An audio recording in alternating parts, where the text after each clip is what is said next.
Zee 24 तास एक पाऊल पुढे। प्रशासन किती ढिलाईनं किती निष्काळजीपणे काम करतं हे आम्हाला कळलं, कारण आज एका सरकारी अधिकाऱ्यालाही झी हेल्पलाईनची मदत हवी। पण या सरकारी अधिकाऱ्याला ज्याच्या मुजोरीचा त्रास होतोय तोही सरकारी कर्मचारीच। मग अशा परिस्थितीत प्रशासनानं सामंजस्यानं हा प्रश्न सोडवणं आवश्यक होतं, पण तसं झालं नाही। अखेर सरकारी अधिकाऱ्यानं झी हेल्पलाईनची मदत घेतली।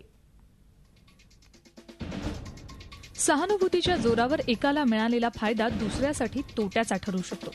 निदान सोलापूरच्या जिल्हा सहाय्यक माहिती अधिकारी रुपाली गोरे यांच्याबाबत तरी ही गोष्ट तंतोतंत खरी ठरते। रुपाली गोरे या अधिकारी आहेत, मात्र त्यांना स्वतःच्या हक्काच्या घरासाठी संघर्ष करावा लागलाय। अधिकाऱ्यांच्या शासकीय वसाहतीत त्यांच्यासाठी मिळालेल्या घरात तृतीय श्रेणीत काम करणारा एक अंध कर्मचारी ठाण मांडून बसलाय।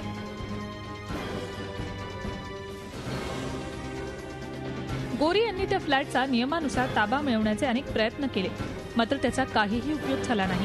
शेवटी त्यांनी जिल्हाधिकाऱ्यांची भेट घेतली, मात्र तिथेही पदरी निराशाच आली। ते वर्ग 2 कोट्यातील घर आहे।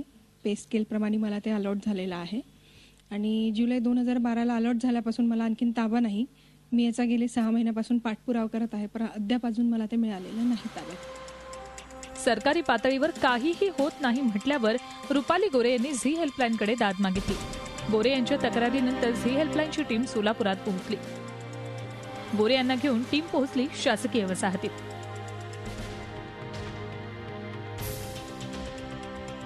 तिथं उंबरजे यांची भेट घेतली। गोरे यांनी उंबरजे यांना फ्लॅट रिकामा करण्याची विनंती केली। विनंती करूनही उंबरजे अधिकाऱ्यांसाठी राखीव असलेल्या फ्लॅटमधून बाहेर निघायला तयार नाहीत। उलट गोरे यांनी स्वतःची दुसरी व्यवस्था करावी असं उलट उत्तर ते देत होते। शेजारच्या बिल्डिंगमध्ये O57 रिकामा आहे। ते रिकामा असताना सुद्धा त्यांनी म्हणतात की ही अलॉट झालेली आहे। वास्तविक पाहता मी आल्यापासून 5-6 महिने झाले बघतोय मी ते कॉरिडॉर अजूनही रिकामा आहे। O57 रिकामा असताना का देत नाहीत मी? उंबरजे यांच्याशी वाटाघाटी करूनही काहीही मार्ग निघत नसल्यानं हेल्पलाईनच्या टीमनं घरं वितरण करणाऱ्या सार्वजनिक बांधकाम विभागाच्या अधिकाऱ्यांची भेट घेतली। अभियंता AB शिंदे यांची भेट घेतली। त्यांना रुपाली गोरे यांची अडचण सांगितली। हे प्रकरण तातडीनं मार्गी लावण्याचं त्यांनी ठरवलंय। उंबरजे हे अंध असल्यानं सहानुभूतीपूर्वक विचार करून त्यांना दुसऱ्या फ्लॅटची व्यवस्था करण्याचं आश्वासन दिलं।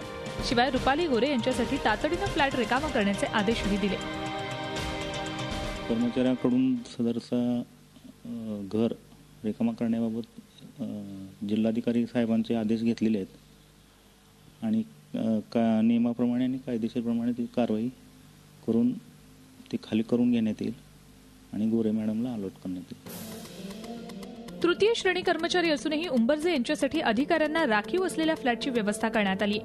मध्यम मार्ग काढल्यानं रुपाली गोरे यांना आता लवकरच सरकारी वसाहतीत घर मिळणार आहे। खरं तर अधिकाऱ्यांनी सामंजस्याची भूमिका घेतली असती तर गोरे यांच्या घराचा प्रश्न कधीच सुटला असता। पण लालफितीच्या कारभारामुळे एका सरकारी अधिकाऱ्याला हेल्पलाईनची मदत घ्यावी लागली। ही बाब सरकारी यंत्रणेच्या डोळ्यात झणझणीत अंजन घालणारीच आहे। झी हेल्पलाईनसाठी सोलापूरहून संजय पवारसह ब्युरो रिपोर्ट, मुंबई। तुमच्या न्याय्य हक्कांसाठी जर तुम्ही लढताय तर जरूर लढा, पण जर तुमचा लढा कमी पडत असेल तर आम्ही देऊ तुम्हाला साथ। त्यासाठी फक्त एक छोटंसं काम करावं लागेल, आम्हाला कॉल लिहून घ्या। त्यासाठी आमचा फोन नंबर आणि ईमेल ID।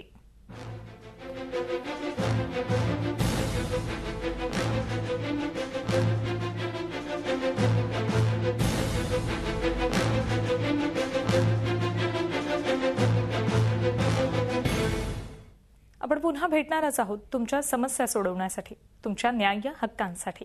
तेव्हा पाहत रहा झी 24 तास, सवाल हक्काचा। झी 24 तास एक पाऊल पुढे।